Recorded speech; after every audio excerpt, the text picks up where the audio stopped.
शाहूवाडी तालुक्यात 77वा प्रजासत्ताक दिन मोठ्या उत्साहात साजरा करण्यात आला। शाहूवाडी तहसील येथे तहसीलदार सीमा सोनवणे, पंचायत समिती येथे गट विकास अधिकारी मंगेश कुचेवार आणि पोलीस स्टेशन येथे पोलीस निरीक्षक विजय घेरडे यांच्या हस्ते ध्वजवंदन पार पडले। शाहूवाडी तहसील कार्यालयात आजी माजी सैनिक, वीर माता, पिता, पत्नी यांचा सत्कार करण्यात आला। शाहू हायस्कूलच्या विद्यार्थ्यांनी कवायती सादर केल्या।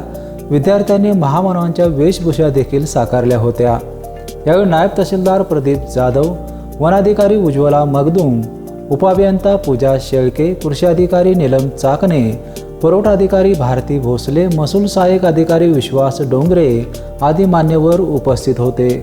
बेपेनसाठी शाहूवाडीहून रमेश डोंगरे।